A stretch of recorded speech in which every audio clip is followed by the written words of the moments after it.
Let's move on and talk about the diddler who was filing a lawsuit against NBC Universal. Now, the one I thought about was the one that was over on HBO, which I'm surprised because that one was a four-parter. But then again, they said four-parter because when I watched it, it was a five-parter. And the details that they went in on that one, I'm surprised. Maybe you don't know about it. But the NBC Universal one, it felt rushed. It felt out of pocket. Like, to me, I'm sitting there watching, I'm like, okay, there was certain little things that they mentioned there that was like I had never heard about, which was, his upbringing and the mother was having them freak offs in that house on the weekends and how he was introduced to people hunching up in the walking room, people's butt naked and all other stuff. So I was surprised by that. But then it kind of made me think, well, damn, I guess maybe the way Diddy is and has become in regards of not having boundaries when it comes to sex and sex with people is because Janice nasty behind was up in there exposing her son to all kind of freakiness. And it's like, if you want to be a freak every day of the week, then you shouldn't be doing that in front of your kids. I'm like, y'all need to go somewhere. Like, I'm gonna have them go to their own house, whatever the case was, and I'm gonna get my freak on. But I'm not gonna have my children exposed to that mess. Yes, I'm a freak, but I'm conservative about my business. But anyway, so the diddler has filed a $100 million defamation suit against NBC Universal, Peacock TV, and Ample Entertainment for defamatory statements published in the documentary The Diddler, The Making of a Bad Boy. Was Diddy making of a bad boy? Now, specifically, the Bad Boy Records founder is upset about how he was depicted and described in the damning Diddy Making of a Bad Boy documentary that launched on January 14th on the streamer. For nearly a century, NBC has been a trusted name in news, a leader in broadcasting important stories to citizens who depend on reputable media to stay informed, proclaims the jury trial seeking complaint filed on Wednesday in New York State Court, grossly exploiting the trust and shamelessly capitalizing on the public's insatiable appetite for content about Mr. Combs in the lead up to his criminal trial. Defendants made a conscious decision to line their own pockets at the expense of truth, decency, and basic standards of professional journalism. Now, filled with interviews from past employees, collaborators, ex-bodyguards, alleged victims, and more, the 90-minute Diddy, Making of a Bad Boy, delves into the claims of decades of violence and abuse by Combs as well as peers into the death of Biggie and Kim Porter, longtime Diddy girlfriend and mother of several of his children, which the implication when I watched the documentary was the fact that Diddy may have, well, I said implication because it was implied, that he may have had something to do with Kim Porter's unaliving. And I even think that Al B. Shore, who was interviewed in the doc, implied that as well. So he's basically out here trying to say, I didn't have nothing to do with her death. And, there's some people out here who truly believe that he may have had something to do with Biggie as well, especially when it was just like, okay, you had him out in LA for the awards, and then y'all were supposed to go to this, I believe, an after party, whatever, and on their way there, or they might have been leaving, I'm trying to remember off the top of my head, but I can't, that's when they lit up his car with bullets. And they rushed him to the hospital, which I believe was like a block away, but then he didn't survive. And it just didn't dawn on Diddy that, yeah, because you was more or less focused on business, and then you had all this other back and forthness going on in regards of, because I didn't know this, that I didn't know that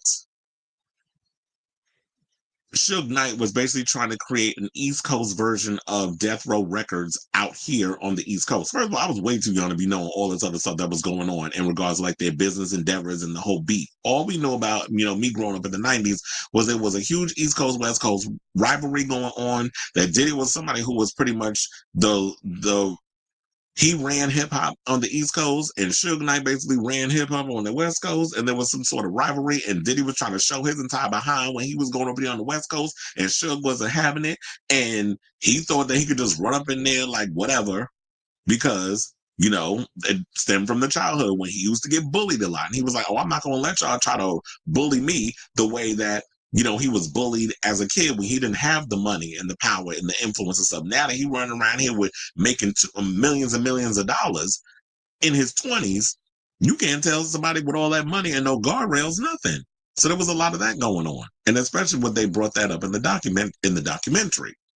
So They also want to say this, sidestepping most of the flood of accusations of the R word, drug-fueled freak-offs, and more that Combs had been accused of in every growing tsunami of lawsuits over the past year, starting out with ex-girlfriend Cassie Ventura.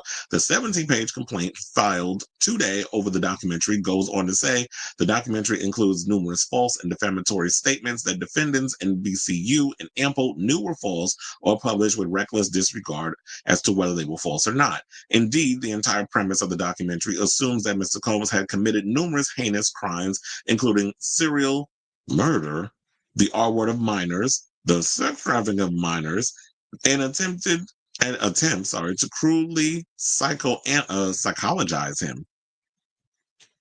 Now, it maliciously and baselessly jumps to the conclusion that Mr. Combs is a monster and the embodiment of Lucifer and a lot of similarities to Jeffrey Epstein, which I think, based off of the stuff we heard, I don't think we needed the downfall of a mogul or the making of a bad boy, whatever the hell it was called, to determine those accusations. I've been calling him Satan or the devil for decades. I didn't need to watch a Peacock documentary to come to that conclusion.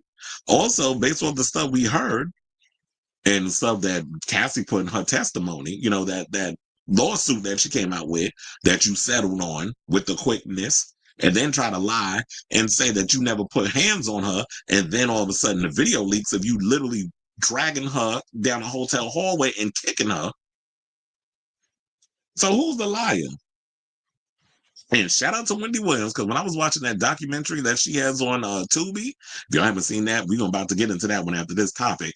But she went and said, because, you know, Harvey was asking her about the latest celebrity news and gossip, how like she used to do with the hot topics. And when he mentioned Diddy, she was like, send him away for life. That's basically what she said. She was like, immediately, she was just like, no, y'all need to lock him up and keep him there because of all the things that she heard that he had done over the years. And I truly believe that we've all known in some capacity, those of us who follow the Diddy stories and things of that nature, that he ain't no damn saint, that he was doing a lot of, as we like to say, fuck shit behind the scenes to a lot of people. Even his own musicians on the Bad Boy roster was spilling tea and putting this stuff out here. So Diddy not going to sit up here and try to act like he all innocent. Now, is it all truthful? The only way we'll find that out is in the courts. But I will say this. I don't understand why. I understand, like, you know, Max, and I would not be surprised if that case is about to come next. But this Comcast one and all the other ones, whatever happened to, even though I do believe that he is guilty on a lot of things that is in this, you know, these lawsuits that's coming out and these accusations, whatever happened to the right to a fair trial or innocent until proven guilty? So you networks that are thirsty for information and trying to capitalize on something because y'all want to beat other people to the punch, maybe y'all need to dot all your I's and cross all your T's before y'all come to this thing. But if NBC Universal has it in the pocket where they're just like, you know what, we made sure that we did what we did and we're willing to fight his ass in court along with the other lawsuits that's going to be coming out, because what you're not going to do is intimidate us and bully us into saying like all this stuff is inaccurate. We as a network, we have all the things, because I'm sure nothing gets past you. You got to make a couple of steps. You have to go through the lawyers and all that other stuff in order to be like, okay, so we can talk to these people, we can vet them and those other and things of that nature. These are people that literally work with him. And when I watched the documentary over on HBO Max, the docuseries, I should call it, because it was a multitude of episodes, it wasn't just an hour and a half. They spoke to some of the same people that was in this documentary, The Making of a Bad Boy. But it seemed like because it was a 5-part series, they further elaborated on more of the stuff, whereas the NBC Universal Peacock documentary, it was 90 minutes, but of course with commercials, it was probably shorter than that. It felt a bit rushed. It felt a little half-baked. So maybe that's the reason why he's going for that. But like I said, maybe y'all should have just waited until he went to trial. The verdict was slammed down, guilty, innocent, whatever the hell it's going to be, more than likely guilty. But what I feel about this is, how do they vet a jury now? Because with all these documentaries and stuff coming out about Diddy, how can you get a fair trial with the people that you got coming up in there being the jurors? because I'm sure that they probably all sat around and watched these documentaries. Or they go on TMZ and they go these other places. But I guess when it comes to any old trial, they know what they got to do. So yeah, so I'll definitely keep you guys abreast of this story as it develops. But that's what we have on this right now. I don't think he'll be able to win, but nice try, the diddler. So I say all this to say, what do you guys think of this story? Do you actually are you all surprised that Diddy is out here filing lawsuits against people for defamation? And do y'all believe, if you saw the documentary, even the one that's on Max, do you actually believe the allegations that a lot of the people who worked with him have put out here? So let me know what you guys think of this story in the comments down below.